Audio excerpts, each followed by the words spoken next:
Live? We are live. Hello. Hi. Like not such miscreants now. No, we don't. We're Happy all full of Monday, everybody. Welcome to this week's Munch. We are discussing love languages and enhancing communication and connection and relationships. Yeah, I don't have two hands, so I'm glad you did it, Jen. Yeah, because it would look funny if you were just over here going like this. Yeah. Hello. Wait, we got comments. Okay, already. You guys slow your roll. Lav and Craig. Hi, Hi, everybody. Lav. Hi, Craig. How's everybody this week? Hope you're all well. So, Hello. it's Monday, and we all know what Monday is. It's the bullshit 2 hours where we bullshit and educate you at the same time. I am Mr. The host of the bullshit. That's it. He, him, asshole. He, him, asshole. Like, can that be my pronoun introduction from now on? Sure. I'm down for it. Ray's distracting me with pussy on her chest. I'm Hi, sorry. hello. I'm Jen, Juniper, the Juniper Jen, from the juniperjen.com. That sounds great. I love that. Okay, so I make the cool floggers and stuff, and I am polyamorous, pansexual, Provocative. I really need another really goofy P word. I kind of wish I was like a, Penis. I don't wish I was a penis. It's a good P word. Preposterous. I don't like being preposterous. I think of Daffy Duck when I hear preposterous. So do I. Okay, carry on. That's me. That's I. And to my other side, The fucker of all offers. I'm Ray. I just said how to do this, and I can't brain. She, her. I typically talk about a lot of stuff to do with kids. I am a parent and youth advocate. My kiddo prefers that I say non-conforming youth advocate. I also prefer that for the record. Cool. Noted. yeah, nobody can Monday. We can't Monday Rebecca. Yeah, no, I can't Monday. I also do paintings, mostly spray paint stuff, and you can find them all online on my Facebook, Ray Ray's Corner. And that's me. That's all right. Hi, me. Alice. Hi, I'm Alice. My pronouns are they, them. I'm pansexual. I'm polyamorous. I am transgender. I was AMAB. I am now agender, but trans femme. And I shitpost on Facebook, and I run a nonprofit that helps trans people get help in like gender affirming care in West Virginia specifically, and Ohio. And did you dye your hair? I did. It got dyed this past weekend on Saturday, and I'm so happy with how it's done. It looked really good. If any of y'all are in West Virginia at any point, I cannot recommend Simply Irresistible enough. I'll have to give them a look. Irresistible. Okay, you guys, we have a new face on here this evening. So we are missing a couple familiar faces, but we do have a new face who is super excited about this. Oh yeah, real quick before we get started. Alex, can you read that one? No, I will not continue. We have a new face here who's super excited about love languages and knows quite a bit about it. As a matter of fact, when we all met for the first time, when we talked about it, I think was when you were excited about the love languages topic. So this is the person that it is. Hi, I'm Brenna. I am polyamorous, bisexual. I have been in the lifestyle since I was 19. I've been polyamorous since I was 19. I'm about to turn 30 this year. That's crazy. And I'm friends of Jen and Mr. And we did a polyamorous talk together. I don't know how long ago. Either time ago, a time ago, about polyamory, and I talked probably too much about the love languages. I at one point wanted to teach a class about the love languages, a mini class, but not a full-fledged class. And I have read the book, which is a hard read, but good. You don't like God Dr. Chapman? He's he's a lot. He's very religious and he's very gender conforming, and he has a lot of very strong ideas about what women are good for. And if you can overlook all of that, he's got some good points. Right. It's kind of like we talked about last week on the after show with, take what you need from certain books. Mm-hmm. I'm glad you brought that point out in the very beginning of this, so everybody understands that we are clear that there's some fuckery, but we do want to talk about the cool things in the fuckery, right? I would say in all of those really cool books that you can only really take bits and parts from, but they're written by people that are questionable, buy them from thrift stores. They get no revenue from it. Mm-hmm. This is a Just steal them or pirate them. I like that. Exactly. Pirating is the way. Hmm? Yo ho, yo ho. Thrift stores support small businesses. And he's rewritten it like a million different times for There's different like peoples. 5 different ones, but there is not one for women. No, there never will be. Not if he writes it. Well, You can't read. Come on. Just whatever your husband. Ray. Uh, Also, just real quick, Ruby Gloom 95 says that the Facebook Live isn't working. I just pulled it up on my phone and it's working for me. So it might just be your connection, Ruby. You broke Also, that's an awesome name. Right? Because there's a show called Ruby Gloom, and if you have not seen it, it's a children's show, and it is kick ass. Hell yeah. Okay. Also, 95 represent.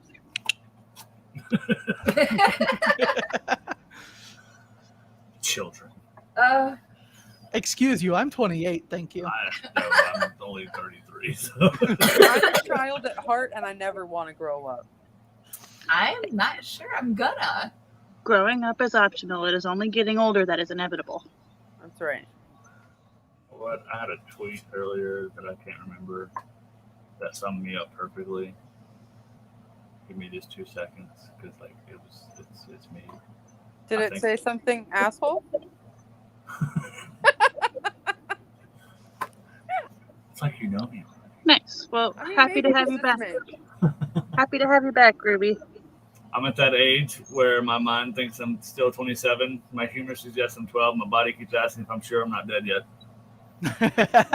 That's so good. I feel that. So there is a book wrote by Mr. God Dr. Gary Chapman. We keep saying God Dr. Gary Chapman. It was coined by Malty Amory. But there's a Very reason. good podcast. So the reason he's called God Dr. Gary Chapman is he is an evangelical Christian. So you kind of get Ew. those themes when you read the book. Mm-hmm. But like I said, kind of crazy because so many people that are not accepted by that realm of people are the ones that use that book the most, which is I love the But the there's irony of one I feel like that would piss him off, and that makes it even better.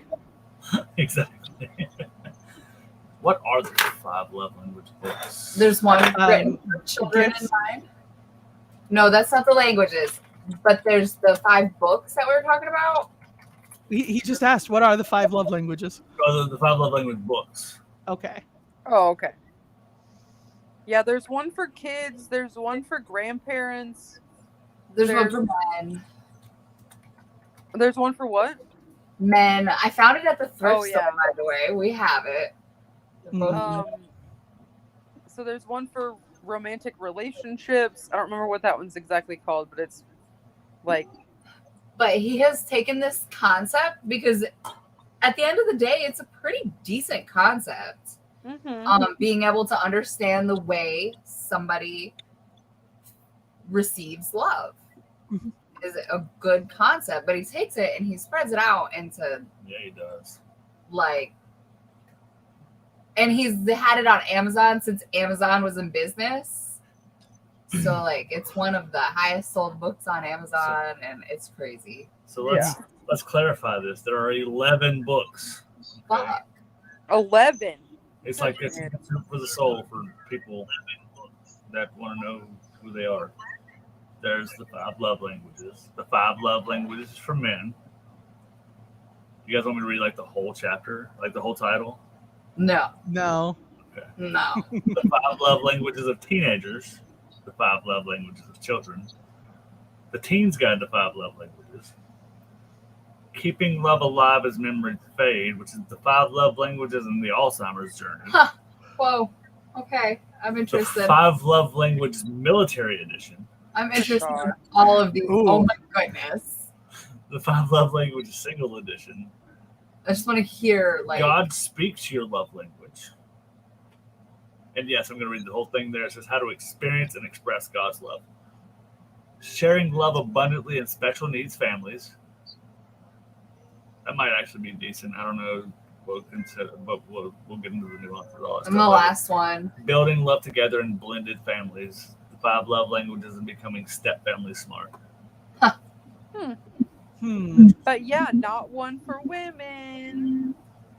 Well, they have one for women. You just have to have your husband read it to you. It's called the 5 love languages for men. Right, Okay. right. So I was like, I felt your excitement. You want to list the 5 love languages out for us? I just felt the most excitement just now where Alice looked like I wish I could punch through a screen when I said that. I mean, There is going to be a time where you and I are in the same space, mister, and I'm going to punch you out of nowhere, and I want you to remember it's for this. It's for all. in this, When I and that. when I say this, I mean the munch. Okay. So, Alice, what are the 5 love languages? Words of affirmation, physical touch, quality time, gifts, and acts of service. Sounds good to me. That was very impressive how fast you listed that off. I have all 5. I have had to teach people what all 5 of the languages are so many times. Oh, I mean, I have 2. I always forget at least one. So I did take like the test thingy, and I do have like some categories that lean more than others, but the test is skewed. I showed Jen the other night that I got all categories to break even just by answering the way I wanted to, just by choosing the answer that I went through. So if you guys didn't see, there is a test available. It's a simple Google search, or you can find it on either of our Facebook pages. It's right there. It's like a 20 question. 31. Jorge does not like it. No, I don't like it at all. It made me angry. Why did Yeah. it make it angry? Because there were like way too many of them that both options would be equally meaningful in different situations. Yeah. Choosing Well, was like, For example, like the third question, it's more meaningful to me when I receive a loving note, text, or email for no special reason, or my partner and I hug. I love them both so much. Those are both really meaningful things. Why do I have to pick one? Yeah. And like that's the thing, is that most people don't just have one love language as their top. Most people have 2. Mhm. But real quick, we are going to definitely come back to this part because let's do a podcast today about it. Ruby says, I read that your love languages are based off what you've never received as a child.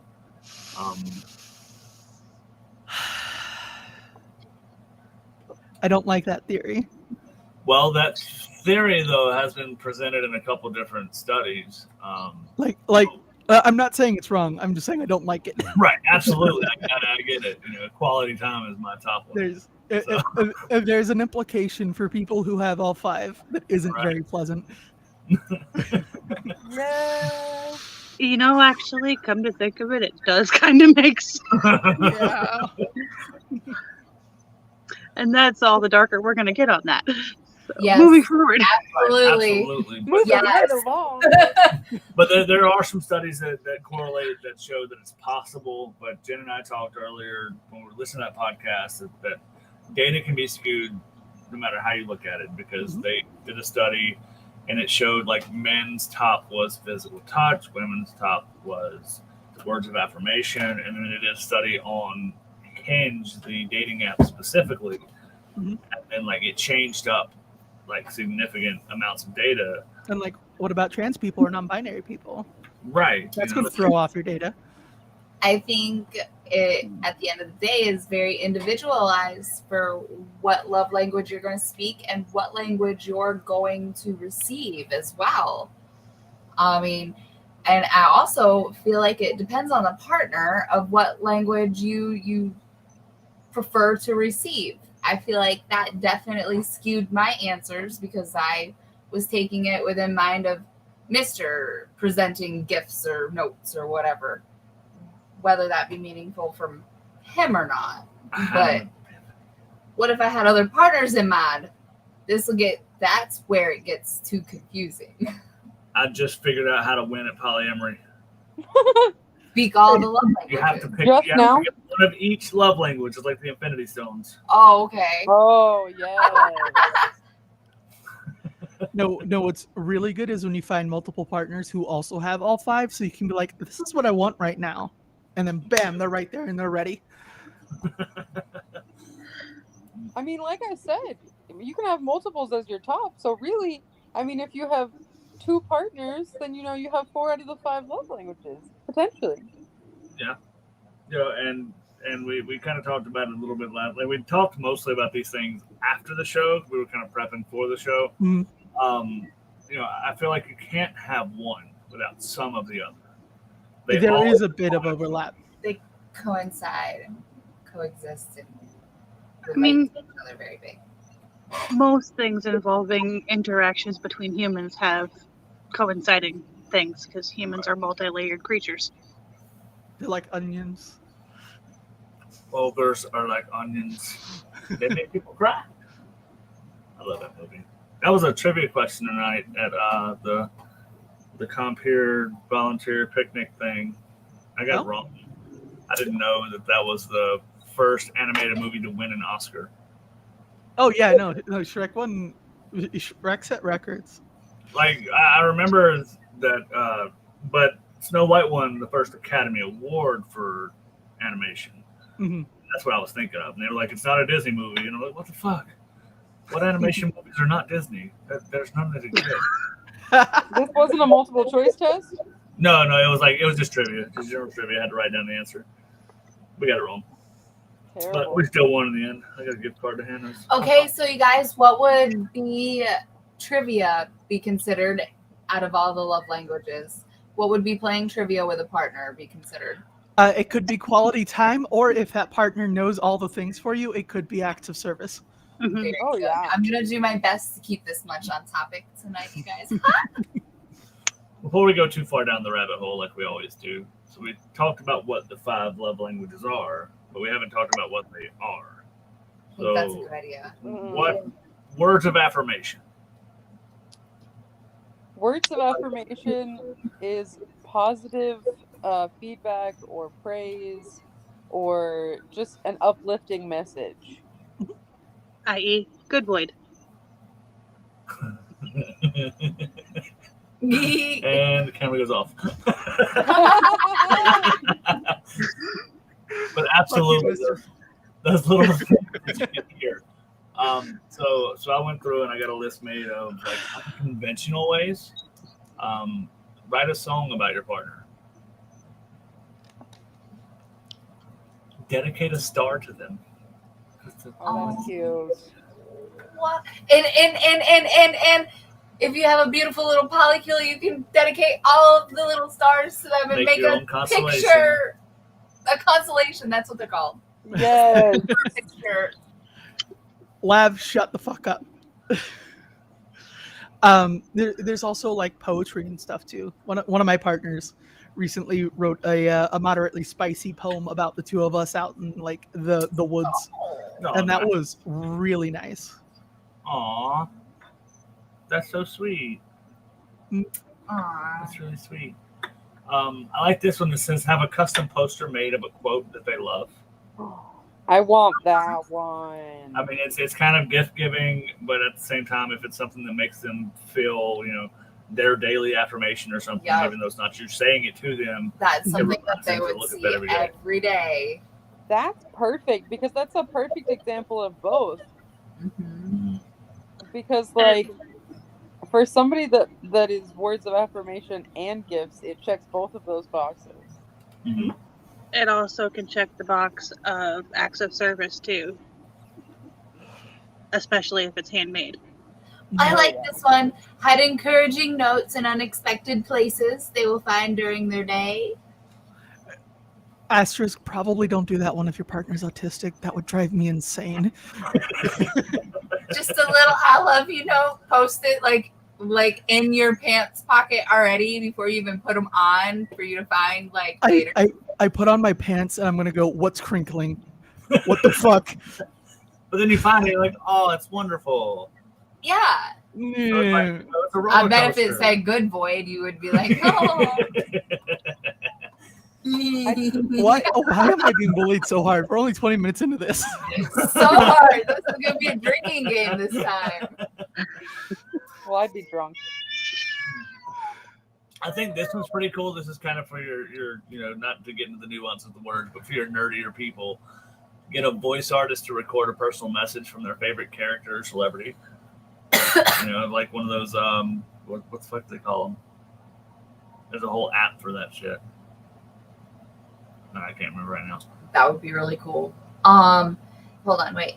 Make a crossword puzzle, and the clues and the answers will be things that you love and appreciate about your partner.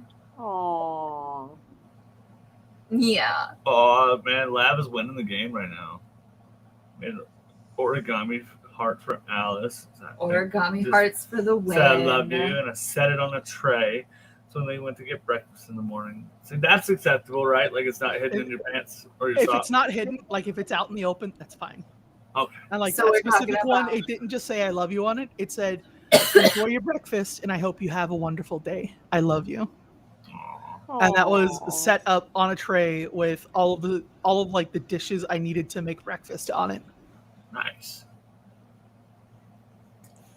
I had a partner that he had a lunchbox, and I always packed his lunch for him, and I would hide a note every day in his lunchbox. I don't know if he appreciated it as much as I enjoyed doing it, but it was fun. Uh-huh. You know what? I like that. Somewhere I have a note around here that says I love you and be safe. Back when I was doing my policing thing, but it was just a reminder every day to come home. It was just something I saw. It hung in my truck. Like that's where it stayed. Oh, He wrote it to himself. I don't know why. I who wrote it? I didn't say who wrote it. I just said, Joking. How about you? Any other examples of like words of affirmation, even if it's in traditional senses?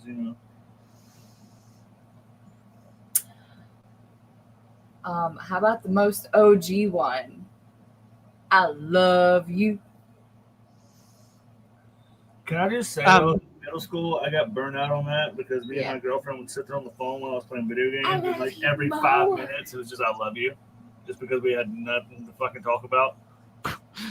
I know that feeling, but as an adult who has other things to talk about, taking the time to make the effort to say I love you in a conversation is much nicer. Absolutely. Whenever, sorry, go ahead. As far as like another example of words of affirmation, I've been like before transition, I was a classically trained operatic tenor, and I've been working on getting back to that after transition and trying to figure out where my voice is landing. And like every time I'm practicing singing, like I've got a studio mic, direct monitor, the whole works to practice professionally. Oh, yeah. And every time I practice, like Lav shoots me a message that says, "I can hear your improvement. You sound better every day. I'm proud of you." Oh, yes. Aw. What you got, Ray? I forgot. I'm sorry. So another one, to when I come home and I notice like the kitchen is clean or something. You know, like I come up and I'm like, hey, the kitchen looks good. You know, thank you. It looks great. It's simple, but you know, it means a lot to hear me say that. Mhm. I'm not an observant person. I remembered what I was going to say.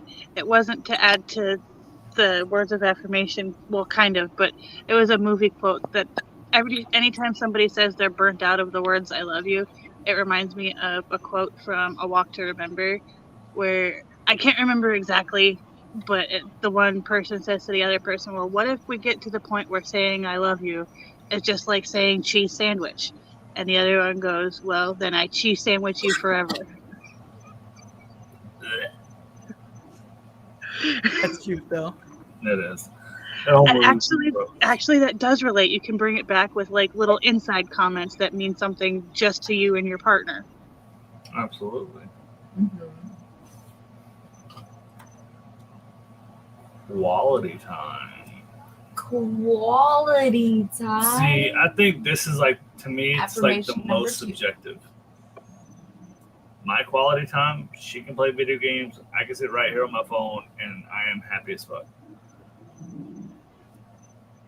That's quality time to me. We're just in each other's presence doing something we like and we're happy. Like once a week, Lav, Clara, and I will all sit down and like we'll like decide leading up to that day what game we're going to play, and we'll sit down for a couple hours and we'll just play that game and just like fuck around in whatever game we're playing, as our way to kind of spend time with each other, because Clara's in France, so the time zones make things hard, and having that consistent time every week is something to look forward to in the relationship. So the book literally says in it that quality time means sitting down on the couch face to face with no distractions, staring each other in the eye. I'm autistic. I would be grossly uncomfortable. I feel very awkward as well. Look, I've had exes interrogate me like that, so I'm good on that.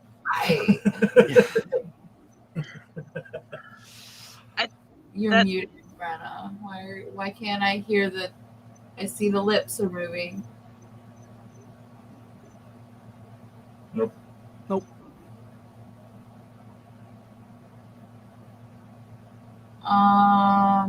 You might have some apps running in the background. You might be on or something. Sometimes they do that. Let me pop you down and pop you back up. Boop.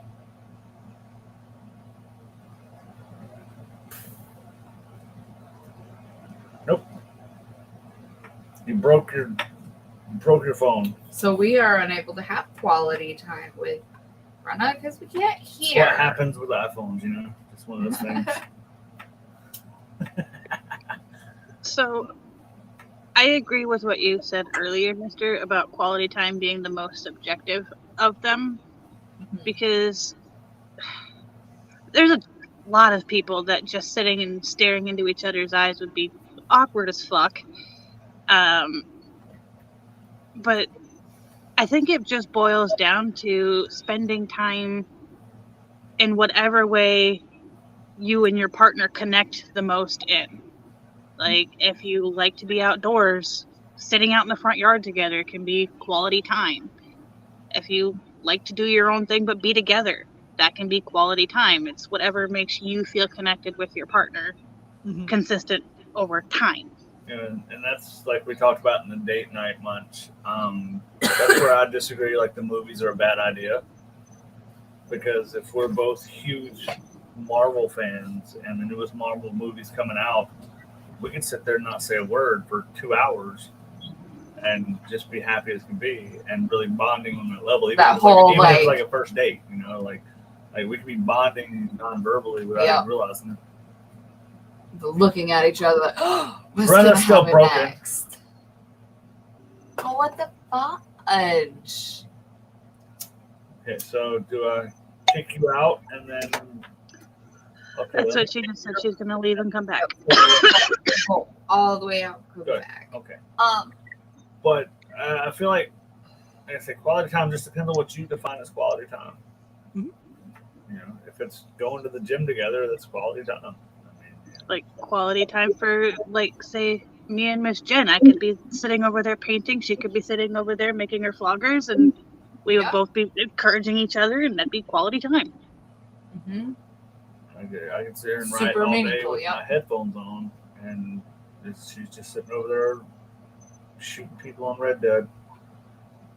I'm hyped for it. Like, she's playing the good guy. Let me get this straight. She's playing the Right good now, for guy. now. My profile's the bad guy. So we just. That's not about our love languages, though.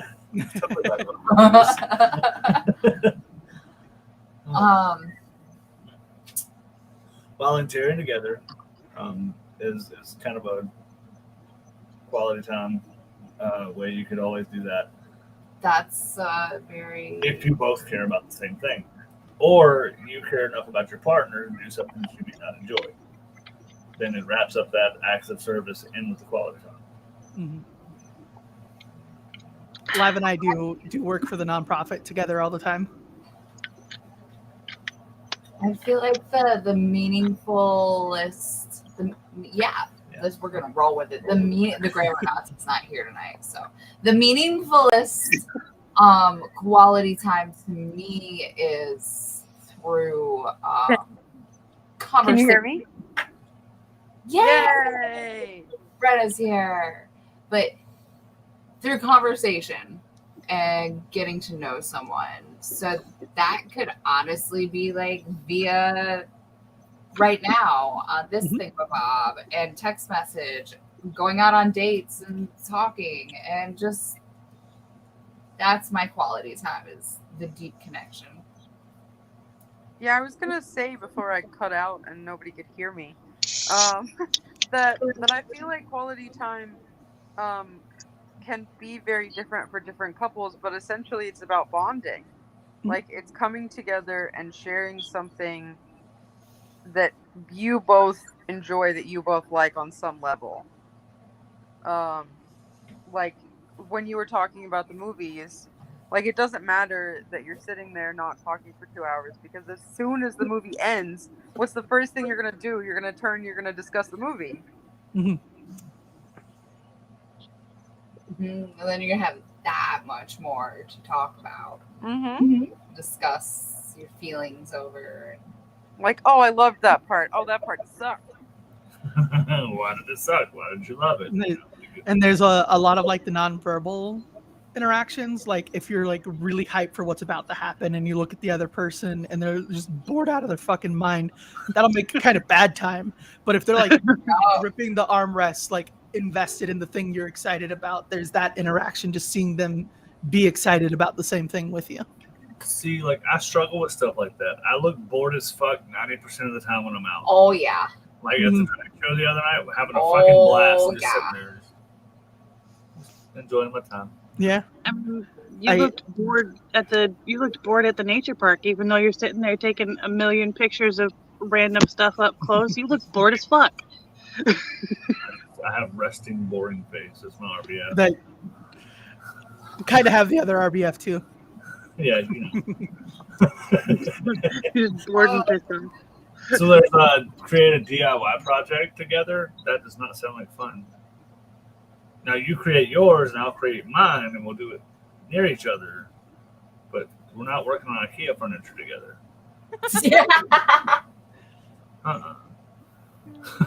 Basically, every time Lav and I have started to build something together, either they tell me to fuck off and like sit over there, or I tell them to fuck off and sit over there. Yep.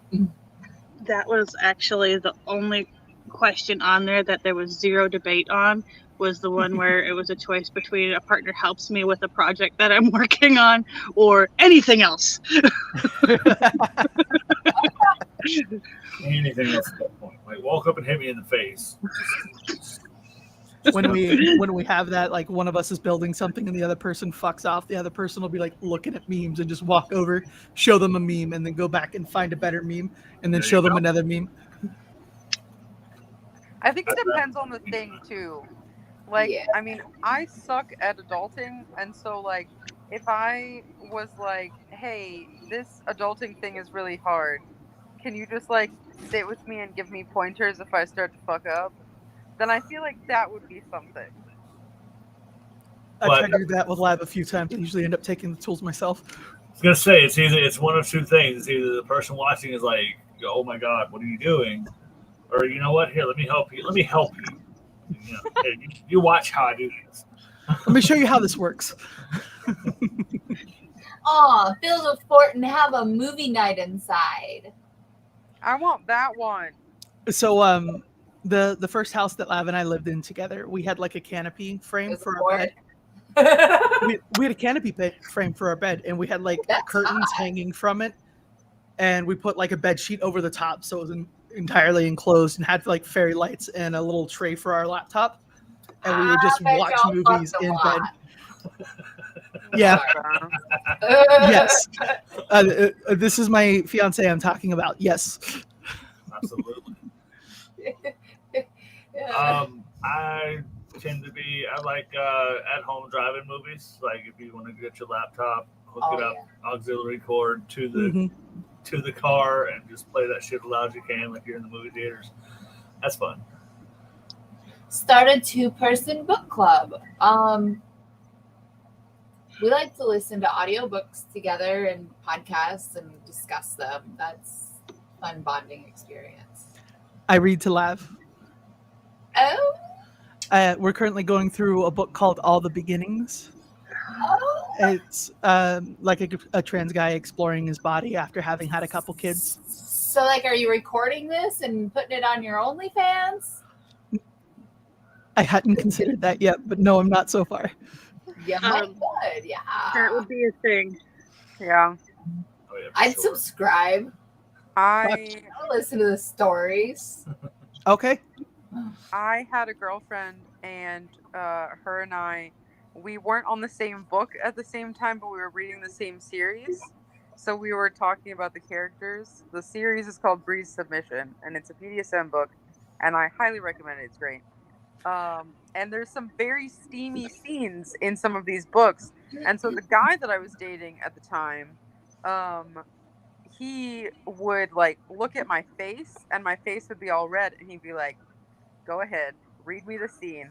And he would make it seem like he didn't want it, but as soon as I was done, he was like, "Yeah, that was hot."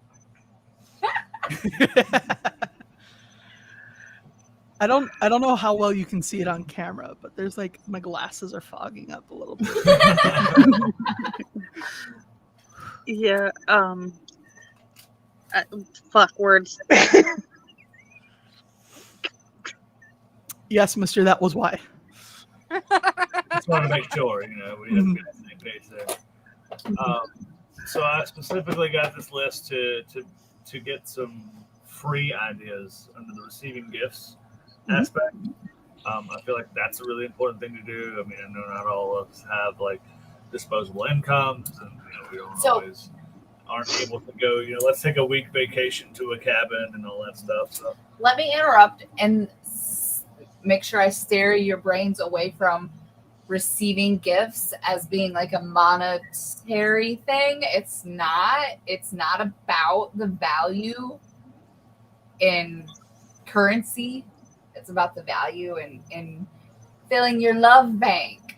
Because if anybody read the book with us, they talk about your love bank in there and how other people fulfilling these love languages and speaking to you in these love languages help fill your love bank. So, yeah, just had to add that there.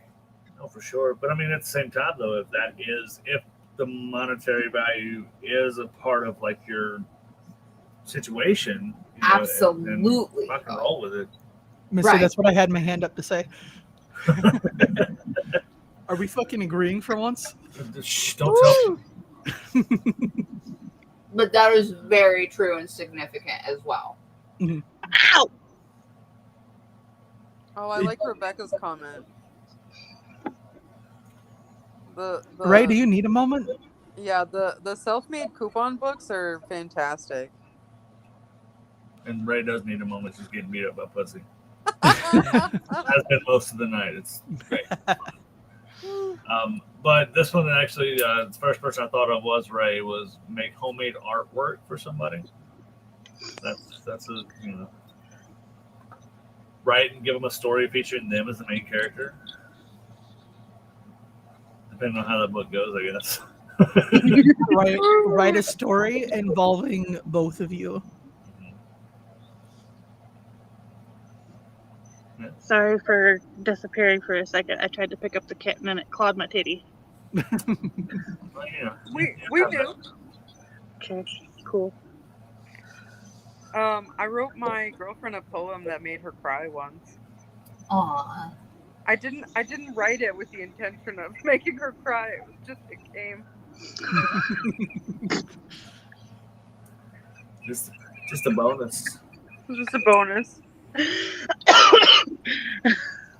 Yeah, you know, like I mean, with the capabilities of Google Photos and all these photo apps and stuff, now you can make personal folders and share them directly to people, so you don't have to actually make like a scrapbook with all these memories and stuff like that. You can, which is awesome. Have at it, but now you can just do it digitally and have it done in like 2 hours.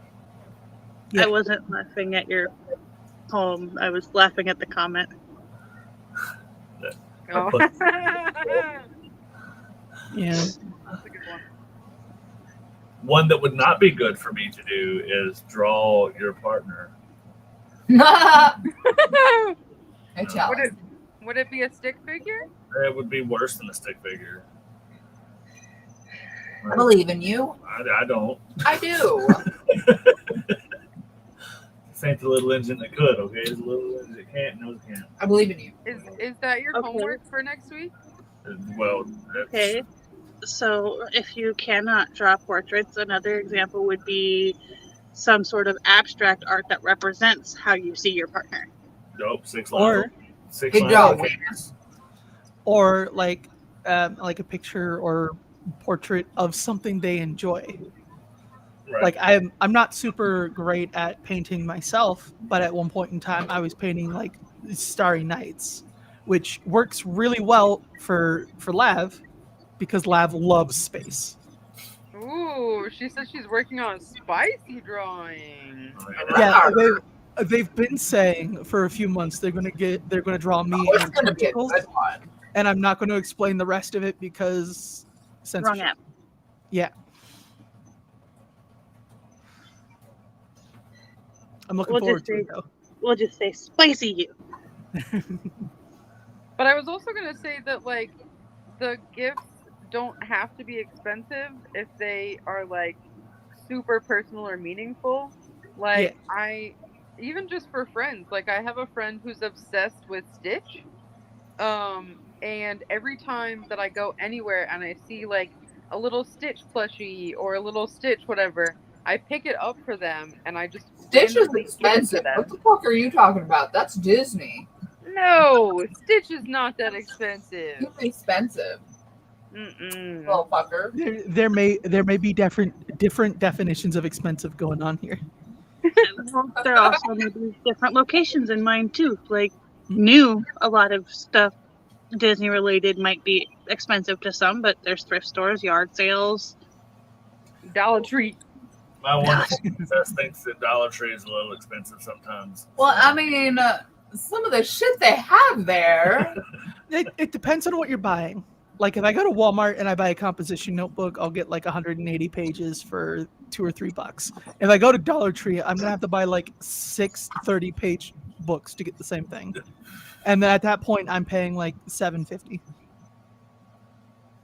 So I do have some outrageous things on this list too. Yes. Are on the Walk of Fame. Wait, what? But it can do that, by the way. It's like $3,000. Like it's nothing. Goodness. You can buy them like land, like you can do those acres of the ocean and all that shit. Speaking of that one, Lav and I have a Lord and Lady ship Yeah, through Highland Titles. very nice. I was gonna say Yeah. that. Nice. We've got like 2 square feet, 1 square foot adjacent to the other in Scotland. Oh, that's cool. What, like, if you bought enough of it, could you own Scotland? Unfortunately, no, because they only have small regions of Scotland that company owns. Uh, But you could, in theory, buy an entire forest in Scotland Huh. if you had enough money. Very nice. Okay, keep that in mind. Nice. Star map made of the night you met, or like your first date, or your first kiss, or all those fun things. You know, you get like your coordinates of the date, and then the date, and it'll coordinate the night sky with it, and they'll make like this huge poster for you. One of the things that Lav painted for me was like the constellation on the day we started dating, like the starry, like you can look up a map of the stars in a specific location on Earth at a certain time. Oh, that's cool. Yeah. To be fair, and now I know who this is. To be fair, everything's expensive in Australia. And everything will kill you. Right. Yep. Creative favorite things gift basket. We were talking about the Dollar Tree already. All you gotta I do love is ask making gift somebody baskets. their favorite fucking color. Yep. And roll and spend like, well, let's be realistic. You're probably gonna spend like $30 at the Dollar Tree. Cause like you gotta get like trash bags and stuff while you're there. Now, see, we go in for just trash bags and we leave with $30 worth of stuff. Sure. That's how Dollar Tree works. Yeah. Custom jewelry, custom tailored clothes, custom designed clothes. Like, I mean, how expensive you want to get here? Custom car, custom But shoes. see, the custom jewelry one, like I make jewelry, Mm-hmm. so Right. And custom clothes, it depends. Like there's this couple that come into my store all the time that they make custom pants. So you can choose what artwork goes on each of the legs. So they have one that has one side is Stitch and the other side is Angel, and they sell them for like $30. Right. Oh, wow. Rocks, coins, and shiny things. Oh, yeah. If you have a crow for a partner, not just crows. And trash pandas. Mister, are you calling autistic people crows? Because those would work for me. Those would work for me. Are you Well, calling God, all bitch. neurodivergent people crows? well, True. to be fair, We do have very I think crows are super intelligent and wonderful creatures. So, yes, it's a compliment. Okay. I'll let you off the hook for now, Ka. A custom calendar with especially if you've been together for a year, that'd be a good anniversary gift. a for the naughty year. one. That's Like great. moments I like that you've one. Been through the year, like just as the month or whatever. Oh, I got all naughty. You're like, Make a dirty calendar for your partner. You know, give them a free month of your OnlyFans. Just a free month. Then you have to pay after. That's right. To that same note, maybe include them in your OnlyFans content. Yeah, and then And still make them pay for it.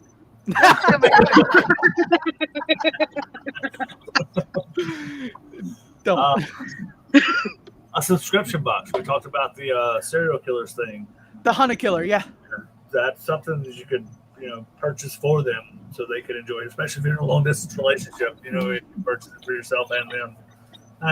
Now, what are we talking those- about? with those boxes though, are they like the same story at the same time, or it's like Oh, So like there are some that are one complete story in one box, and then there are some that are episodic that are 6 parts of a story across 6 different boxes. It depends on which story, because some of the stories are packaged all in one, and others are 6 boxes. yeah. Okay, I mean that'd be cool to do. You send them the same box you've got for the month. You work your theories on your end. They work their theories, and then you work together. Yeah. Water shoots. My best friend and his wife did that not too long ago. They did a big water shoot together. I have a Discord for that. I So like to take naughty pictures. I have a friend that gets the monthly subscription box of the different snacks from the different countries for him and his girlfriend, and then they open it and try them together and like rate them. nice. That sounds awesome. It does. I got to try one of those boxes at work last year at some point. Somebody brought one in, and it was the weirdest fucking stuff. It was like these I'm green down. tea puffs.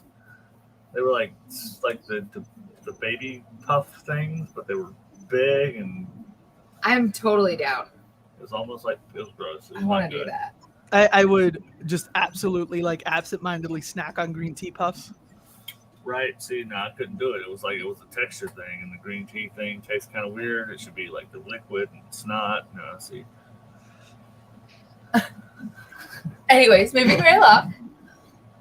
So What's the if- next love language? If you Or- aren't aware of what receiving gifts is, if that's your love language, then you want to have a partner that can do those things for you. We've kind of not touched on that too much, but there is a giving and receiving to love languages. If your love language is receiving gifts and my love language is quality time, I could paint you while we're together. It's something simple like that. And your giving and receiving language could be the same, but most often you have a different love language that you give best versus what you receive best. We're going to disregard everything else Lav says, and we're just going to say that if Lav finds a frog, they almost always do. There is one frog in frame, and I need you to understand that it is at the front of a pile of like 12 different plushies. And there's like even live frogs in there. It's beautiful. It's a good time. They have That's their kind own- of awesome that you like frogs. I do. I adore frogs, cats, and pangolins. You know I- what? I- I'm I like surprised you don't have like pet frogs. So I'm, because of all the shit I've got going on up here and talking to my psychiatrist and therapist about, I'm barely able to take care of myself. Oh. I don't want to be responsible for multiple animals, and I already have one pet. I have a snake, a ball python, and like that's enough responsibility for me. You should just get a possum. They're very low maintenance. I adore possums, but the second it hissed at me, I'd start hissing back and I'd die. That's fine. They deal with it. They're just like, No, okay. no, I would be murdered by the possum if I started hissing back. Like the first night I had her, she got in a corner and I went to go pick her out and she hissed at me. I hissed back at her and just snatched her ass up. So I wasn't sure how it was going to go, but we just went with it. So the fourth love language that I have is acts of service. This is so although we It's my do talk top about love kinky language. stuff and stuff like that, it's this not week. necessarily stuff like that this week. This is like making a cup of coffee in the morning. Like I do that for her like every time that I happen to get out of bed first. So this is actually a love language Mr's very fucking fluent in. He is very, very good at, I will fucking sit up in the bed and start looking for something, and he'll want to know what the something is and want to be able to find it for me, even if he has to go all the way out to the fucking car and get it for me. That would be your acts of service. Mhm. So there you go, Alice. Now you got a reason to go to Australia.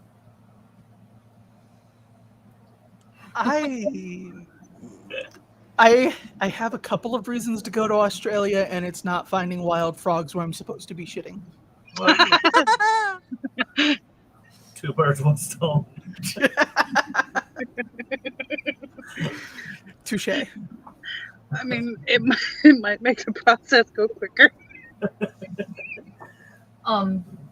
Tried really hard to keep y'all on track. New definition of scared the shit out of somebody, huh? I can't pull that back. So back on track. Acts of service. I have an example of this one that Lav does pretty regularly. So it is a little bit on the kinky side because we get into like the worship and blasphemy kink a little bit, but they'll give me like a massage as part of that fairly regularly, and like we have a whole process to it. There's a lotion. Like I'll lay in bed. There's a little bit of a prayer involved. It's a whole thing. Very nice. Nice ritual. I like that. Mhm. I am, when I'm in a dynamic, I am most often the role of service sub. Mhm. So a lot of things some people would take as like tedious or just whatever, those are the things that make me feel the most fulfilled and the most connected with my partner in that type of dynamic. Like making sure I have their favorite drink ready when they get home from work, taking their shoes off for them unless they don't like that, but just different little things like that. It was never something that was tedious to me or like something that I had to be taught, like this is how you provide service. It was just, it's my automatic thing. One thing, and I like the way this is worded on here: offer to complete a task or a chore that they dislike. Offer it, because like you may do something and they had a whole other plan for it, and what turned into an act of service is now an act of aggression. Like someone has So, experience in this. what? No.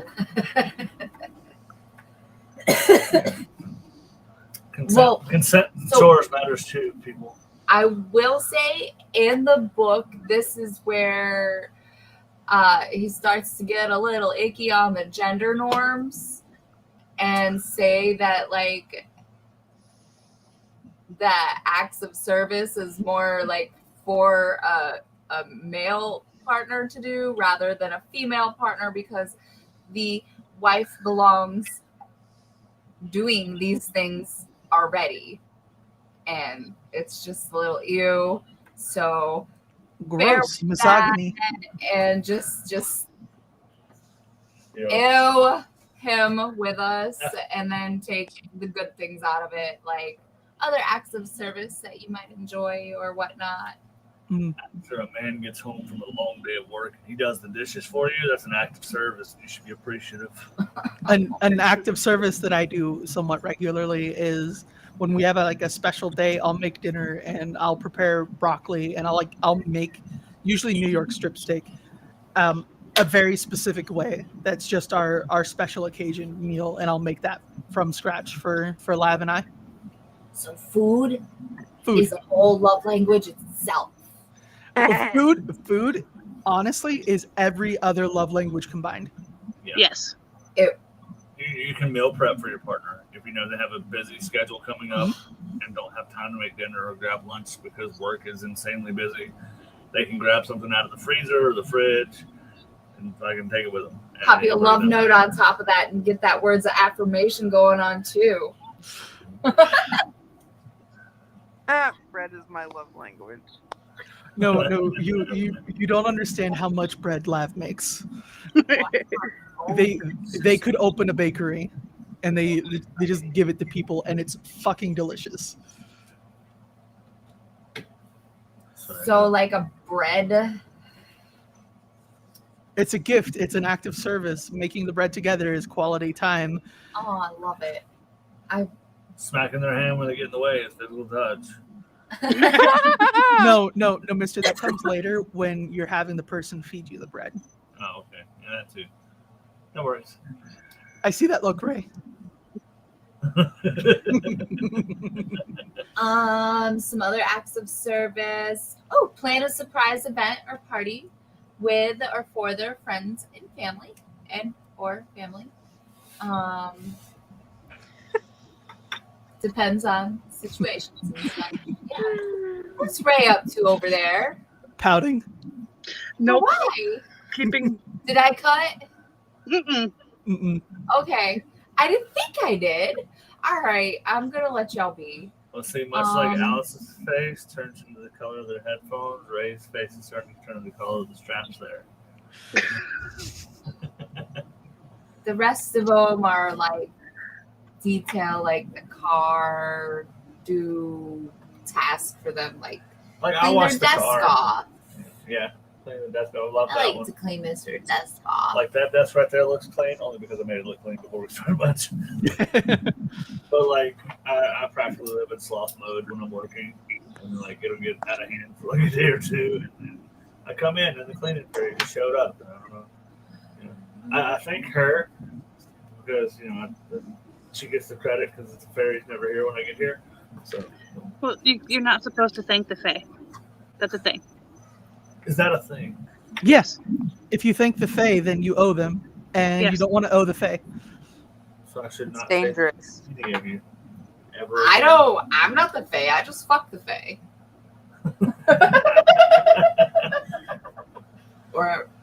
Or does that make me the Fae? Hmm. The world will never know. Moving Not right. the whole world, but everyone who's not Mister, probably. So detail on the car, I do like so we do that as a quality time thing too. We'll go, if I'm picking her up or we've got something to do that night before I pick her up, I'll wash the car really good.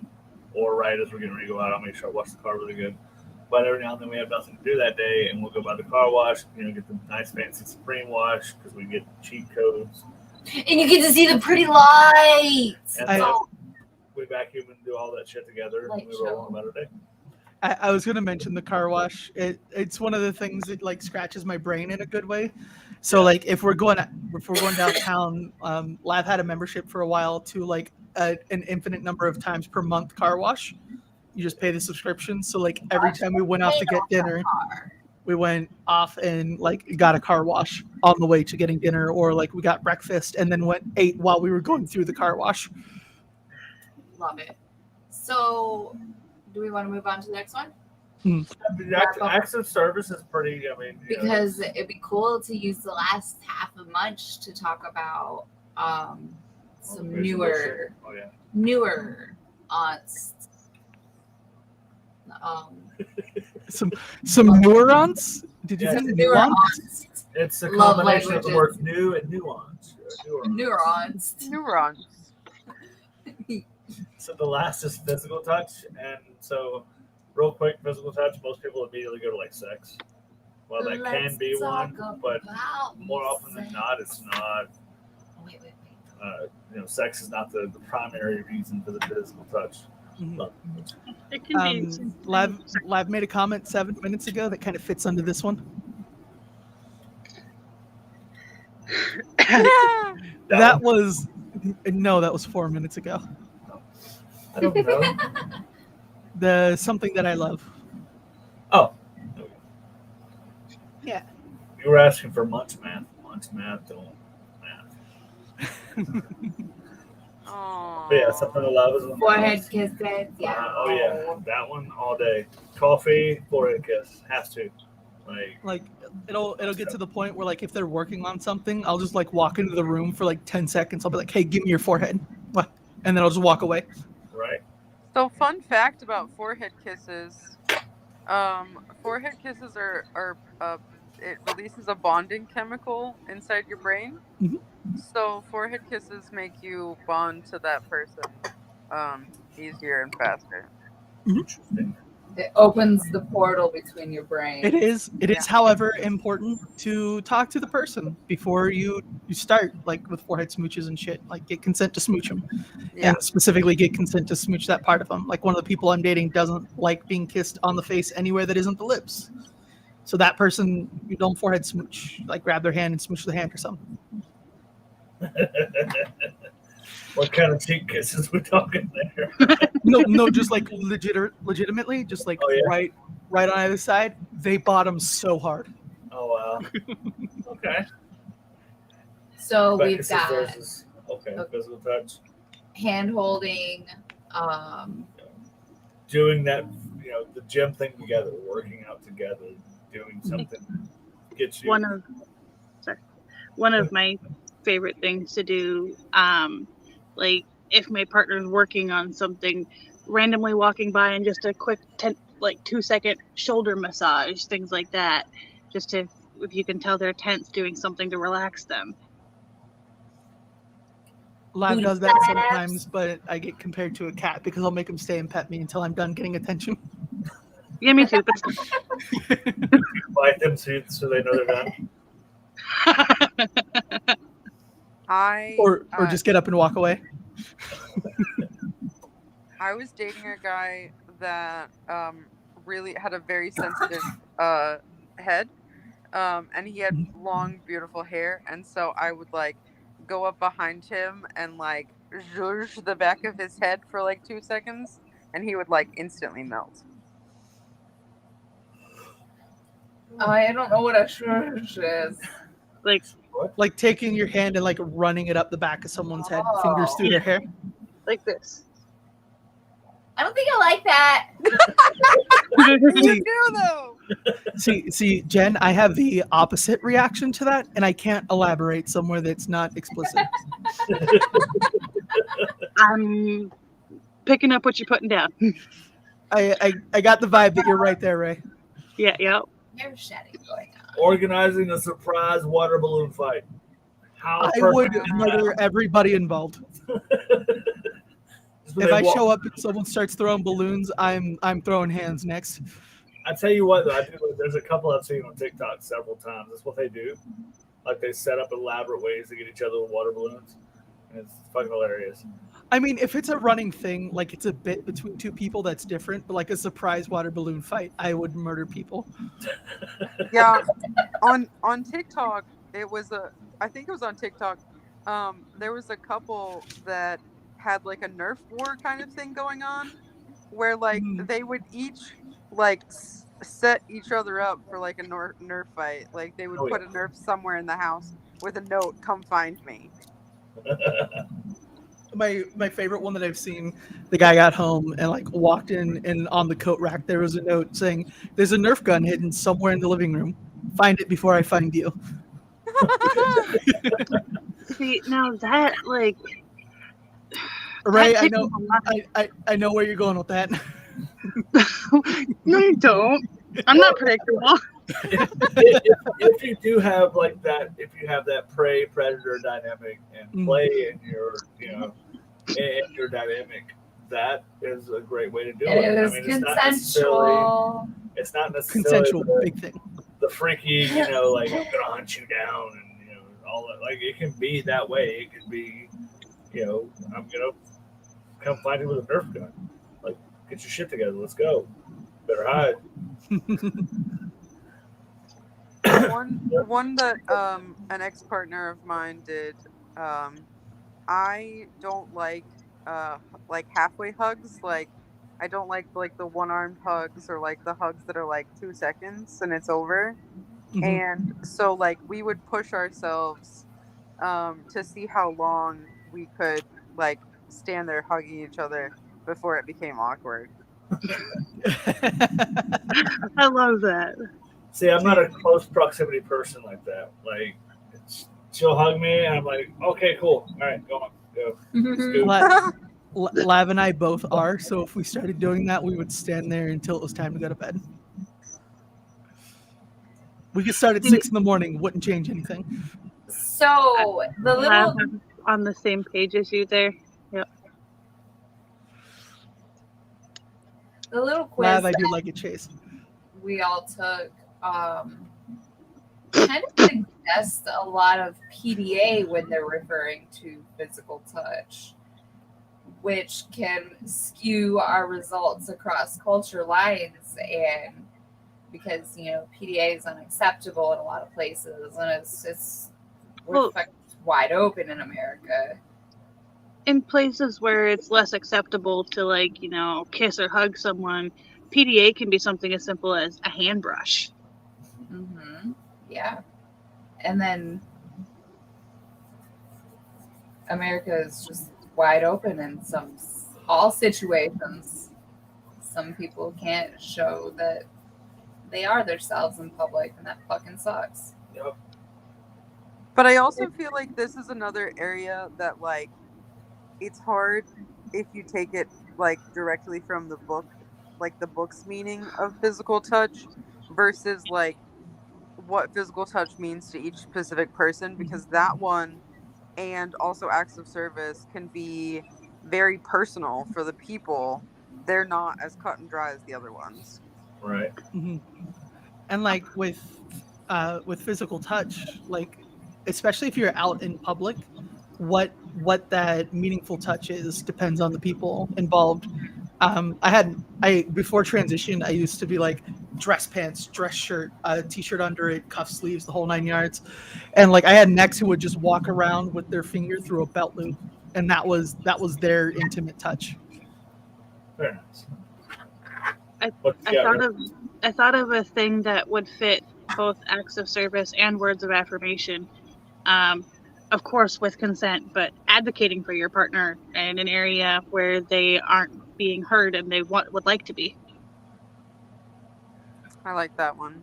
I will absolutely consensually fight anybody for my partners.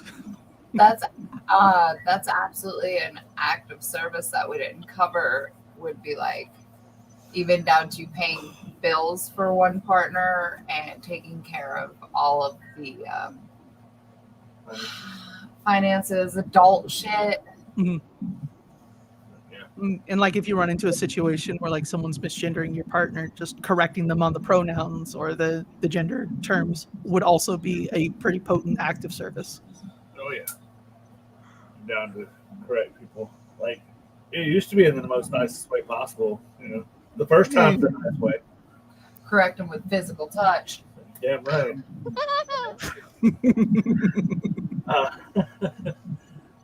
Twister. When's the last time you guys played Twister? Oh my god. Oh, fuck. I want to play Twister.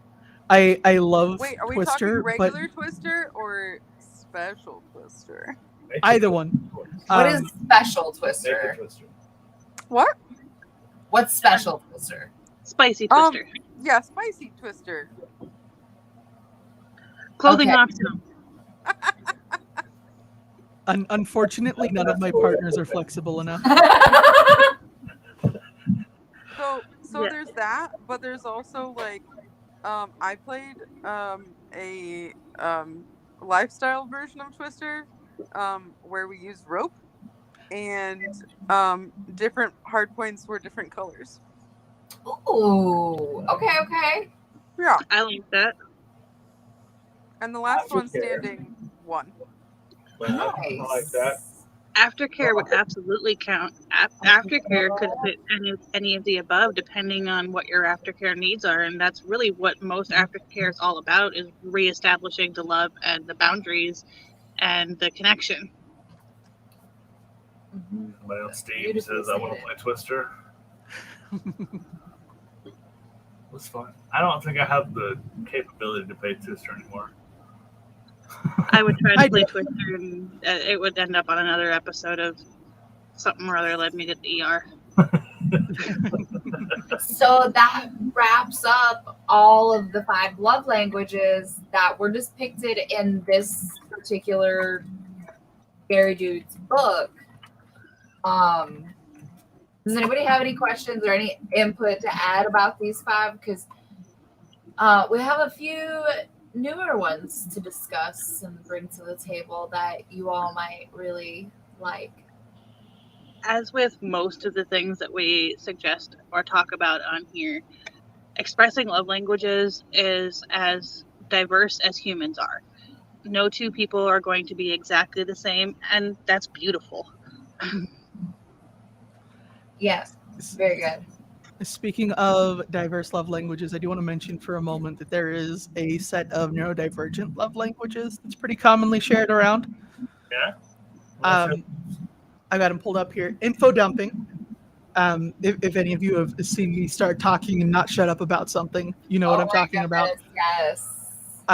There's this thing called penguin pebbling, which is finding small, easy to obtain things that are interesting to you that you want to share with someone. That can be like you went on a walk and you found a cool rock and you're like, hey, this rock looks cool. I want you to have it.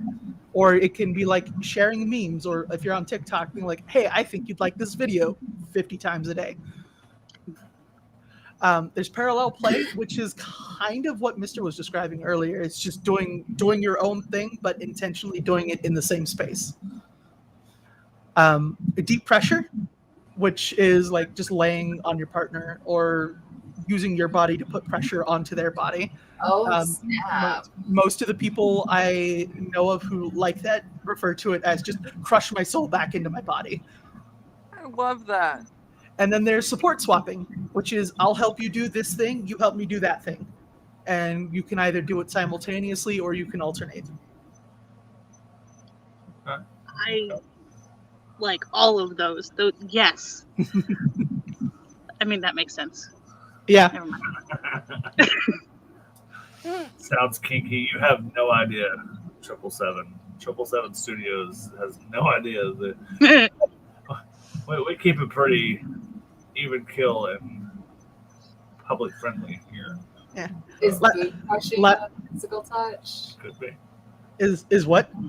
Boot crushing. boot crushing. Because mom says, fuck yeah, crush me. And I just thought about like massive high heels. No, hold on. I actually have my demonias in the room. Give me a second, and I'll show you the boots that they like. Oh. Brana, do you have any last thoughts about the particular 5 love languages? Wait, what was that? Love languages. Oh, are we also going to talk about the love tank? We So should. I like talked about it like once. You should I want totally. those boots. You want to tank us? Oh my boots. Oh my goodness. Several people have enjoyed being stepped on. Do you Yes. That would be awesome. So yeah, Not if you stepped on me, but if Brenna would talk about the love tank. I'm not. I mean, it could be both. right. In So certain areas, we'll so try. Brenna, yeah, would you like to explain the whole concept of the love tank and all those things? So I love it. I really love the idea of the love tank. So there's this idea that you are like a bucket, and if your bucket overfloweth, then your love tank is full and you can function at your highest level. You're typically in a good mood, like all of this stuff. But if your bucket has just like a few drops in it or it's empty, then your love tank is empty and you are not Hi, capable Gehenna. of being a rational functioning person because you have no love in your love tank. And so like little things that would probably not set you off if your love tank was full are like huge massive inconveniences because you have no love in your love tank. So very similar to the you can't pour from an empty cup. Yeah. Or the spoons theory. Mm-hmm. Or spoons. Spoons to work with. Can I just point out the joy in my heart that right now Alice is absolutely outnumbered? I'm always outnumbered. That's the downside to polyamory. But now you're like same room outnumbered. I'm trying so hard to behave and not join in on the outnumbering. Yes, please. I mean, what? Continue. 3-1 odds. So, Mister, do you have any last thoughts? I don't have any thoughts.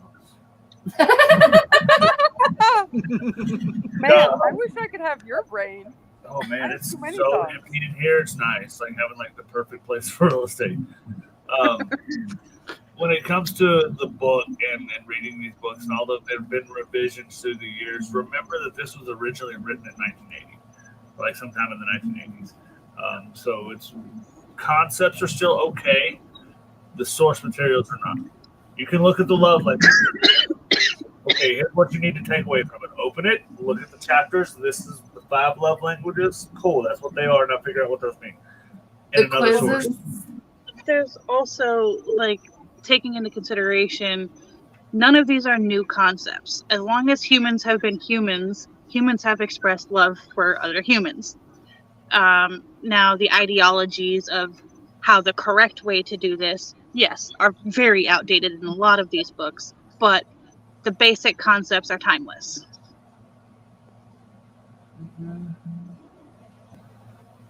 Absolutely. And that's what makes it so good. Is like, as we improve things through generation after generation, the basic concept and premise will still be there. We just have to learn how to embrace it in newer languages.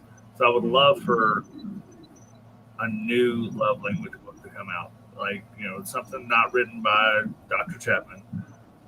Because Dr. Chapman isn't going to make a love language book specifically for trans people or specifically for autistic. How do you know that? He could one day.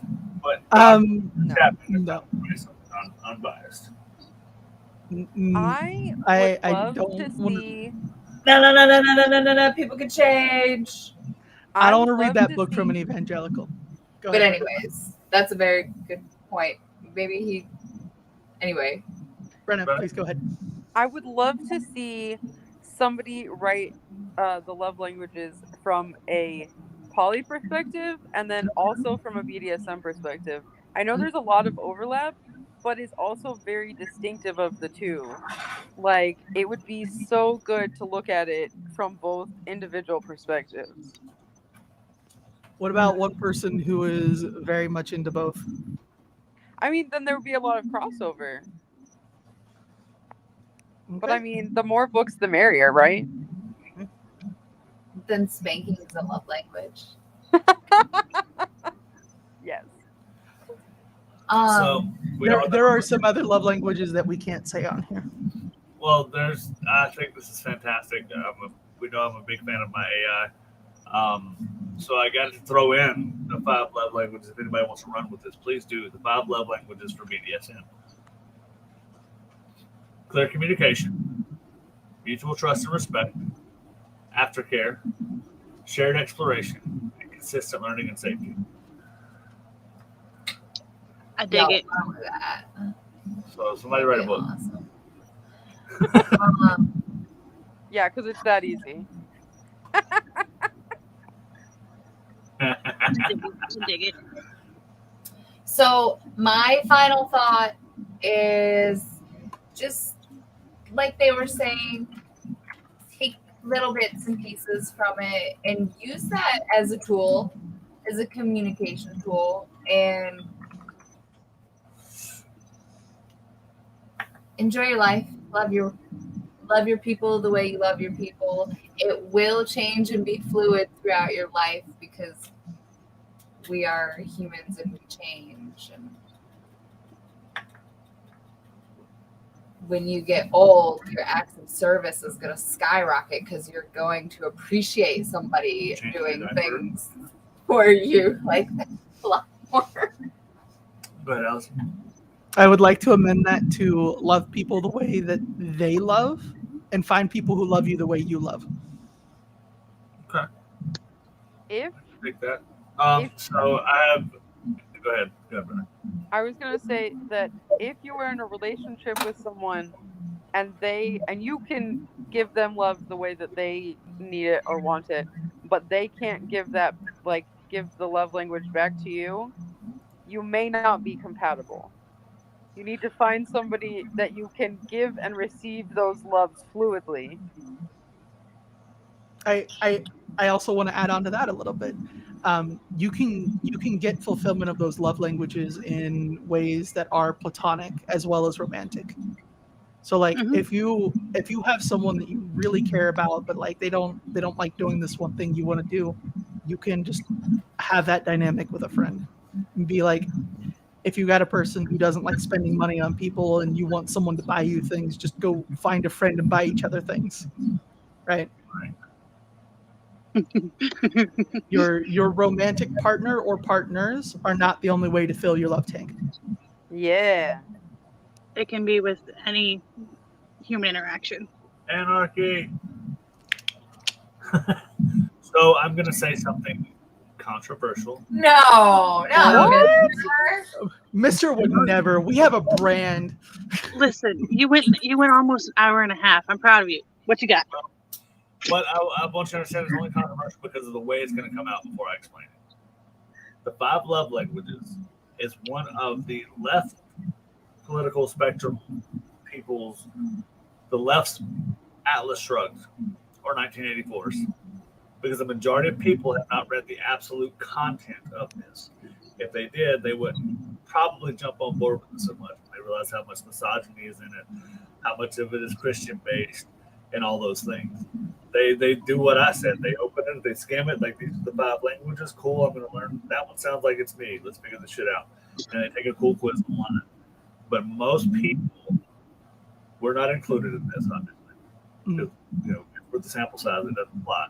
But most people haven't read the content of it, but just the talking points. That's okay because the concept of it at the end of the day is super fucking valid. Now to clarify, I don't mean it's like the Holy Trinity, all that shit that, like, you know, the more extreme books, like I mentioned, are.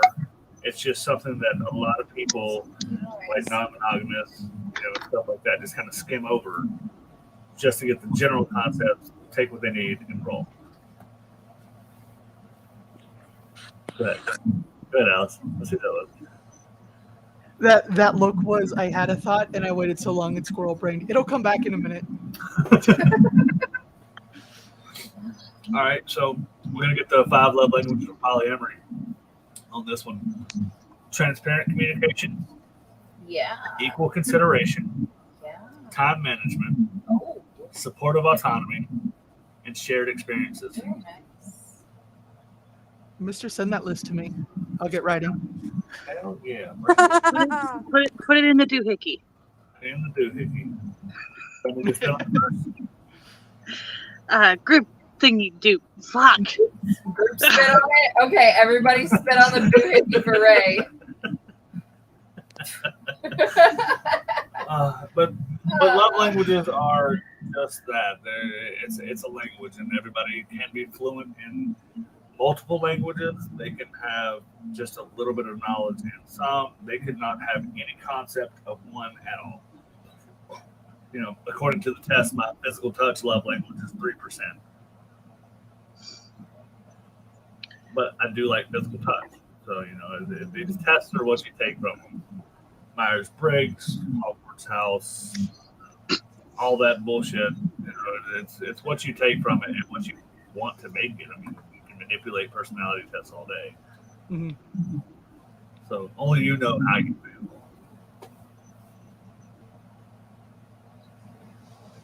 He's a Slytherin, right? Absolutely. If I have to be one.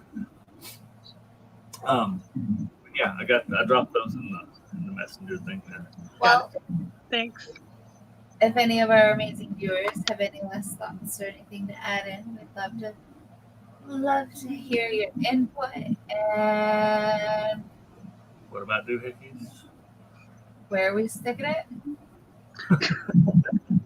I don't know, but we got to spit on it first. Right. Absolutely.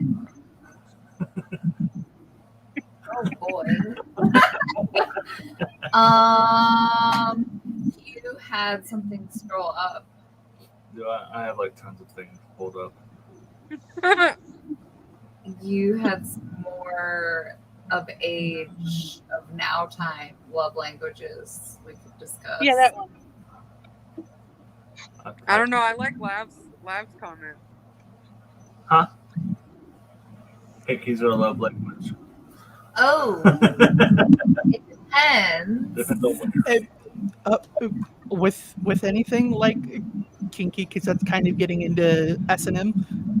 As long as there's consent, the Yeah. people it's happening with are into it. Absolutely. Yes, marks are a thing, but yes, consent thing too. I can't fucking word. Ray, we understand your bottom.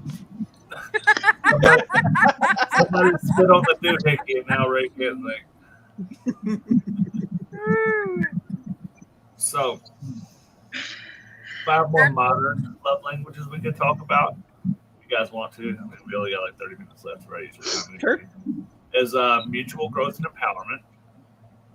I take that one. So this love language includes intellectual stimulation, active empowerment, and resilient support. Shared experiences, which kind of goes hand in hand with the poly thing again. Shared creativity, learning together, adventure and exploration, which kind of still quality time. Just sounds a little more modern. Mindful connections. The category incorporates mindful presence and spiritual connection. So, like, Ray, you have your tarot cards, your oracle cards. Some people do the runes. You have the pendulums, the TPs, all those things. Like you See, bond that one though, like, I could see learning about spiritual stuff and having spiritual growth together, but I would don't fuck with my cards. And I will not do any card related stuff for a partner. I will not read for a partner. I'm the opposite way. I will read or do a pendulum cast anytime a partner asks. I don't do like readings on new moons, but aside from that, anytime partner asks. Harmonious living. This love language includes environmental harmony and physical wellness, creating a shared, comfortable space and promoting a healthy lifestyle. So, you know, I'm out on that one. Like, that's how packing up snacks. That I want to say that physical well-being usually doesn't mean like strict diet. Can you Just make sure you have before you real start food with knocking those snacks. yourself? I did. You didn't finish reading the whole thing. Oh, whether through nutrition, exercise, or other wellness practices. Still somebody can have snacks. No. Helping your partner stretch. Space to do so. Yeah. So, like, Promoting it, cheering on. yeah. Yeah, there's You may live fast and eat trash, but you always tell me I need to slow down and rest and drink water. Right. And those are healthy things. Okay. So, I'm not out. you may not live by it, but you promote it. Ruby mentioned a few comments back. Tantra, that is another amazing way of expressing lots of things. Like that energy play is my jam. Hmm. All of the energies and reading things are Although that one is more for more closely tied intimate relationships, Have in my fun. opinion. right. Yeah. And then there's one more. Where was it? Oh, public and digital engagement. This category merges digital connection and public acknowledgement. It involves staying connected through digital means, engaging in shared online activities, and recognizing each other's achievements in the public or digital space. What else? Lav and I will brag on each other like on Facebook, or if they accomplish something or I do, we'll both post about it in the Discord I run so that people can be like, hell yeah, Lav, that's awesome. Or, hey, Void, good job. Right. Or they do it in the YouTube comments. You know. Or they do it in the YouTube comments. Apparently more people from the Discord server are doing that in the YouTube comments now. There you go. So you just keep bringing people. So, The goal, like, so you see that background behind like us, like right in this general area, we want to make Alice look like that.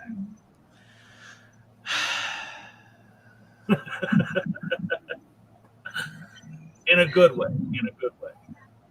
Yes, it is, Rebecca.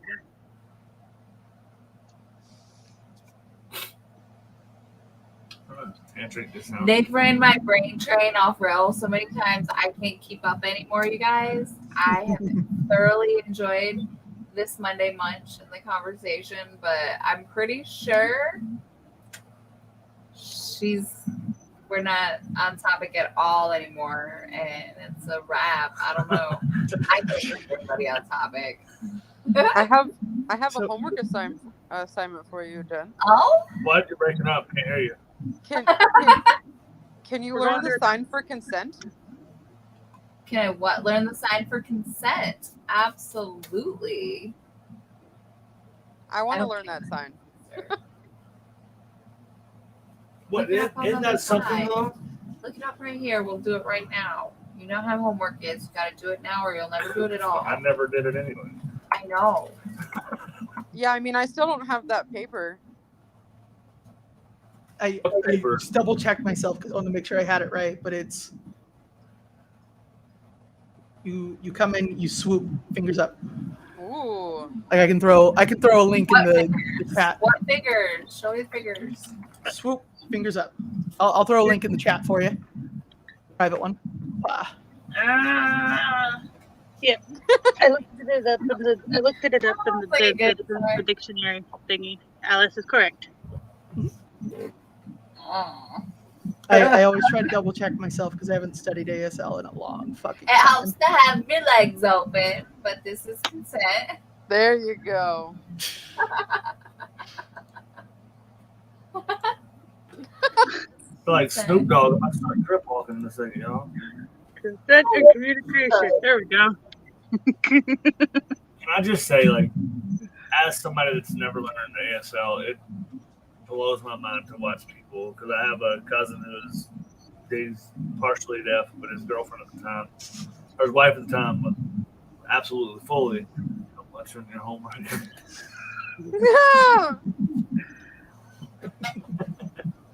Do your homework, don't much on your homework. Never mind. We're not going to get into kinky teacher scenes. Let's keep going. Unless your homework is too much, you can munch on your homework and do your homework on lunch. But no, watching them communicate, and even like I'll catch myself watching like interpreters at like concerts and stuff of bands that I love, watching them do like this shit. I mean, don't get me wrong, some of it is fucking hilarious to watch, not because like it's hilarious to watch people sign, but watching someone sign the song Wet Ass Pussy is phenomenal. Like, I mean, she does it so fluidly. And I'm like, damn, you made that look like sexy and cool at the same time. It's just one of my favorite things to see at like a public event is a sign language interpreter. And it blows my mind, like if you're watching like stand up where people talk really fast, or if you're like actually like at a concert where there's rap in the music, you'll just see them like firing off hand signs, and it's phenomenal to watch. So I'm gonna pull up this YouTube platform. Yeah, like a fucking nine. I tried to mute, but I wasn't fast enough. Arr. So instead, I ended up leaning in real close to the mic. I used to work at Universal, and it was really cool. When Christmas came, they had a sign language interpreter for at least one show every day for their retelling of How the Grinch Stole Christmas. Oh, yeah? And it was great because they had actually built in a moment in the show where the Grinch interacts with the sign language interpreter, where it's like, oh, he's signing what I'm saying. And it was grand. It was great.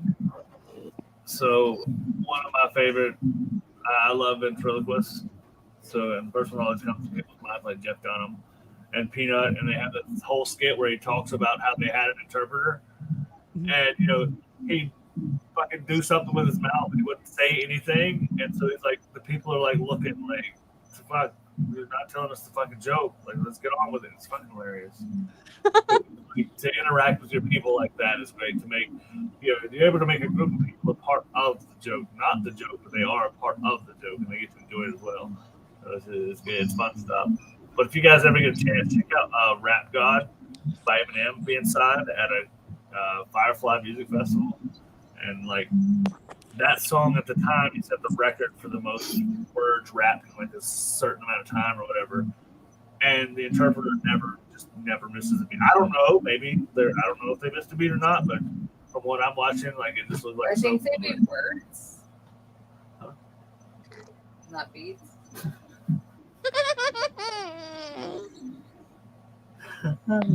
Got him. Got him. I have no way to relay that back to the 5 love languages. I can't loop it back together. So neurodivergent love languages. This has all been info dumping. Yes. I love you guys too. I'm here for it. So whenever sometimes she loves it, sometimes she doesn't. But we'll be going down the road, and like I'd say kratom, and my kratom will kick in, and I will not shut the fuck up. Sometimes it's great, and we have really cool brainstorming sessions. And sometimes I'm just talking about whatever the fuck's on my mind, and it's nothing.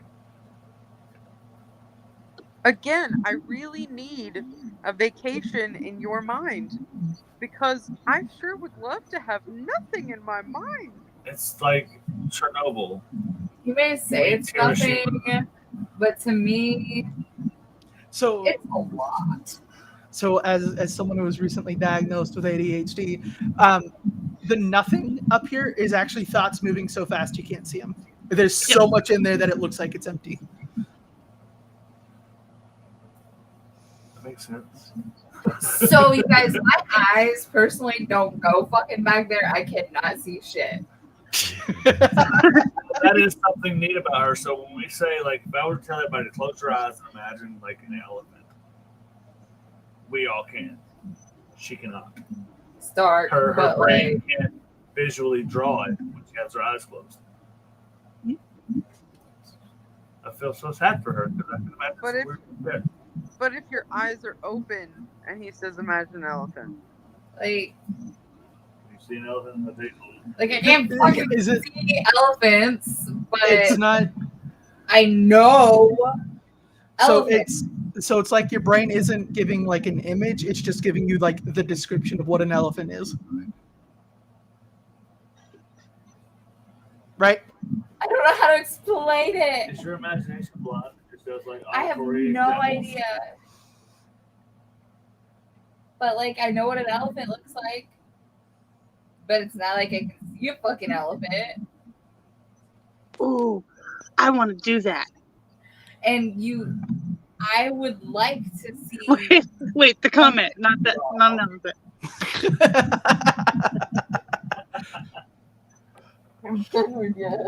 So let me ask you. I don't know if you know this or not. So essentially, what you were saying was like the ideas are moving so fast you can't figure out. That's all like Adderall does, right? It slows the thoughts down enough so you can interact with them. Depends on the person you talk to. It either slows the thoughts down enough or it speeds up you understanding the thoughts. So either it brings the thoughts to your level or takes you to the thought level. Yeah. All right, your friend there is gonna get me in trouble. Wow.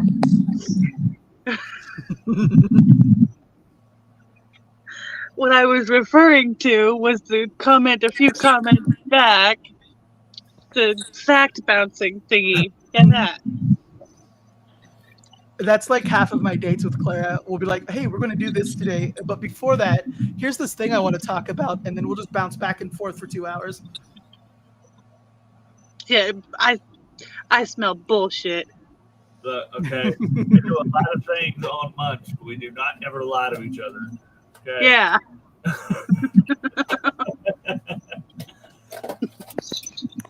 And what I do like is that the actual chat function right here is working now properly. So like these comments pop up on the screen, and you can see them, and we can kind of interact before they show up on the side here. They're playing innocent as Hal Gehenna brats. Oh, what? I didn't do it. It's all an act. Mhm.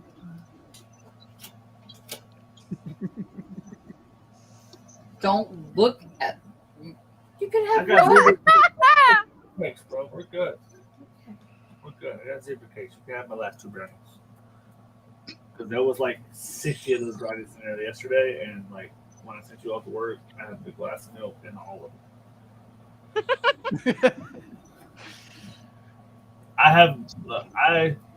First off, I don't understand how I'm not like so morbidly obese I can't get out of my bed, because all I eat is snack cakes. Like that's like majority of my diet is zebra cakes, fudge rounds, brownies. really need some good life insurance on this motherfucker. Yeah, get some life insurance on me. I'll sign off on it.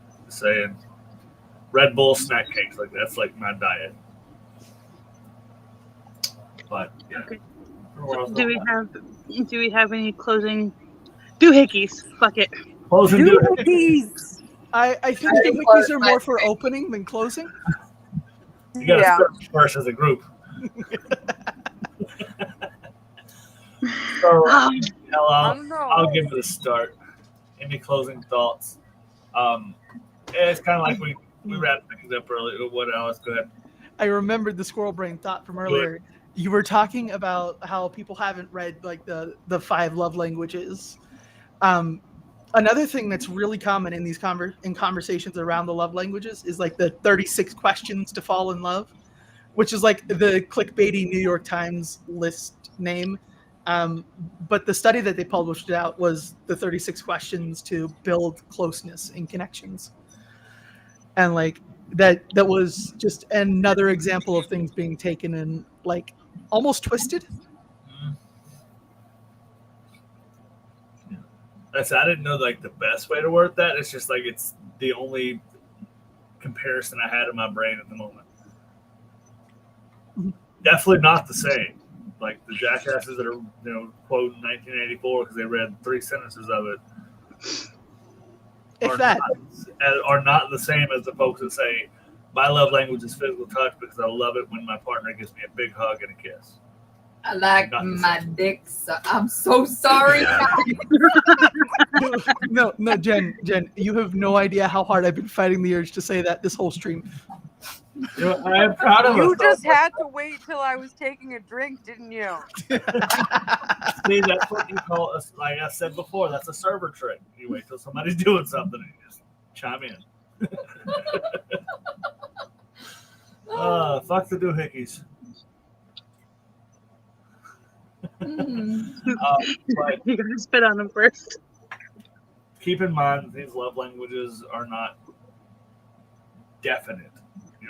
You don't have to be one or the other. You don't have to be all of them. You don't have to be any of them. You have a language that speaks to your heart, no matter what way it is. I don't know what it wouldn't be. I know we talked about several others that it could be, but the general concept of the 5 love languages: open the book, read the love languages, and figure out what you want to figure out.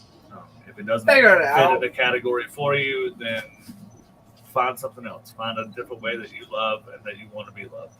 But make sure that you communicate that with your partners.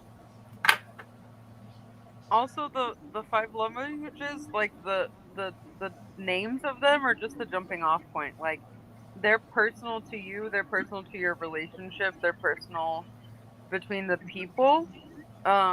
Because you can have that love language, but it's vastly different between partners if you're poly, or even with friends. And there is no one true way. That's one of my favorite things to say. Because I know so many times when I first started getting into poly and BDSM that I got told there's a right way and a wrong way, and good God, there's no one true way. I say Find it the all way the that time. works best for you. There's no right way, but there are wrong ways. Yeah. Don't hurt anybody. The right way is what everyone consents to and everyone enjoys. Don't harm anybody. Some people like to be hurt. That's true. Don't harm anybody. Very true, Ray. So get your gatekeeping out of here. That was great. I like that one. Anybody else got any closing arguments or thoughts? Go ahead, Alice. You were up first. Go ahead, Ray. Okay. So basically reiterating what I said earlier, as individual as humans are, as individual as love languages are. Like just one example, because we got on the kink train, why not? Words of affirmation could be degradation for some people. It's whatever makes you feel the most connected and loved. Or praise, or both. Yeah.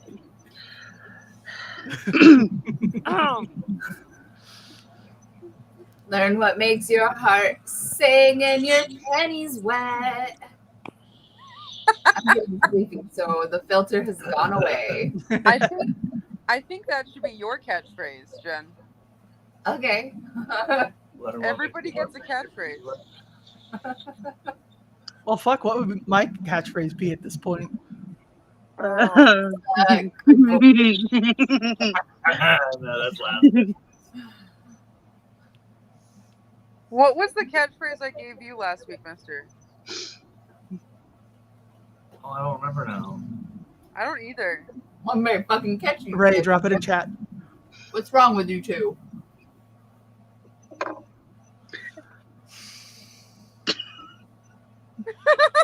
It's okay, Alice. I won't request that on live. No, but You gotta pay for that on live. Aw. Right? Yeah, that thing. bruh. I don't say bruh that much, thank you. I also don't say I don't say that. I'll just look at someone who's flirting with me and go, I got a bed. Can we all agree though that bruh is a gender neutral term? No, Not bro, bruh. no. What? We can agree that you don't mean any gender interpretation behind it, but if some like trans femme goes, hey, I don't like someone calling me bruh or saying bruh to me in response to something that I've said, that's valid. That's valid. Thank you. Very good. Oh boy. Yes. I fucking hate it. Don't fucking call me bruh. I'll get on like a. Because so Right. does it count for me? Ray, I'm not saying that on And live. it fucking counts for me. It counts for me. But now you know why the evil laugh. Show you, bro, and I'll dick slam you. Like I'll say bruh pretty regularly, but like I don't bruh at people. Right. No, I'm not like saying like to somebody. Like I'll just be talking like, well, you know, it's like it's a part of the sentence. Bruh! It would be No! like the last time I said bruh, I like the vitamins that are on the shelf right here. I accidentally knocked those down behind the light, and I was like, bruh. Right. That's fine. That's fine. But like saying bruh to somebody is My favorite thing, I still to this day do it. I don't even stop myself anymore, catch myself. But I'll say oi. And I Oi. started doing this when I worked at a summer camp. I couldn't cuss in front of the small children. And so every time that I would want to cuss, I would replace it by saying oi. And all of the little girls would run around mimicking me saying oi. Nobody had a fucking clue that it meant that I wanted to cuss. And now I just find myself saying oi. Here, I thought you were gonna be like, I spent the whole summer with this girl, and it was her favorite word, and it just impacted No, me. you're like, I wanted to cuss little kids out. And you couldn't.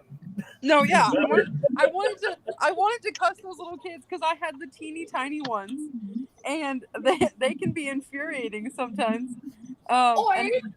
But it was also hella cute because at the end of the week, their favorite thing to do for like the talent show was to like mimic their camp counselors and things. And so there would inevitably always be a little girl that would take my sunglasses, put them on the top of her head to act like me, and go around the stage saying, oi. That's honestly really cute though. That is. I love that. But Mr. Bad Advice of the Day, you can cuss around little kids, and when they say it out loud, you've never heard that word before, you've never said it before a day in your life. I don't know why. God. Just cuss around little kids anyway because they're going to hear it. Pretending bad words don't exist doesn't help little kids learn how to use them appropriately. But Right. it's fun to That's watch them true. use it inappropriately, and then when they finally figure out the context, it's even more beautiful.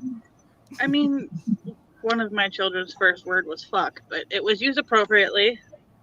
There was a toe stubbed and fuck. Context. Yeah. Like I don't know. I've never had that personal thought of like as a parent. You know, my son he'll say shit in the back seat like I don't hear him, and yeah, whatever. As long as you're not cussing me or somebody that you should have a little respect Right. for and respects you, I'm good. So I always ask him not to do it in public. My kids know time and place, and they know the only time they're allowed to cuss at somebody is if we're playing cards. I'll save that for after lunch. Okay. But anybody else got some closing thoughts they want to share? Those are two of my accomplishments this week. I learned how to play poker and blackjack. Score. I'm fucking. Woot I woot. wish I was 23. I'm 32. Woo! We'll be dyslexic. I'm 23 years old and I just learned how to play.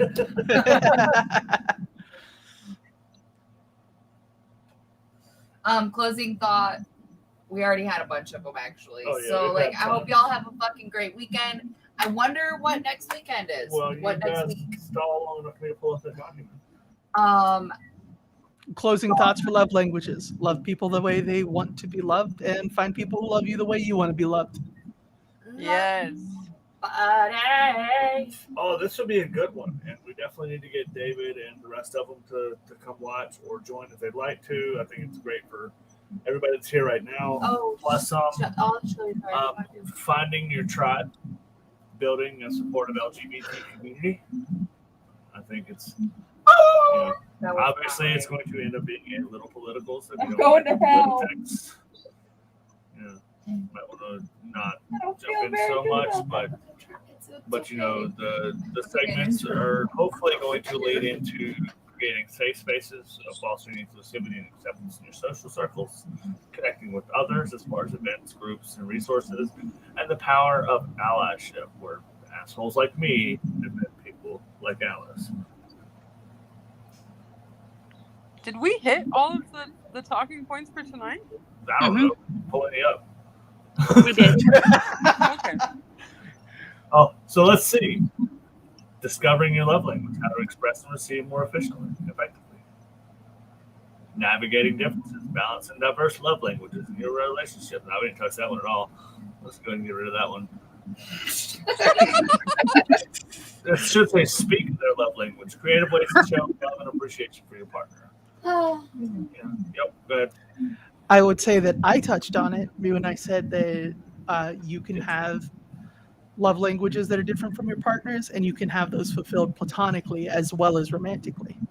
There you go. Aww. So we hit all the bases, y'all, but we just kind of didn't do it in order to get a home run. We kind of just ran the fuck around. Like, You know what? We started playing baseball. We ended up playing cricket. I don't know how We were just fucking with the umpire the whole time. Yeah, I mean, we got a home run. We just took our time about it, you know? fucking out. Sometimes you gotta hit a basketball with a football bat. Ow. Good night, everybody. Oh, God.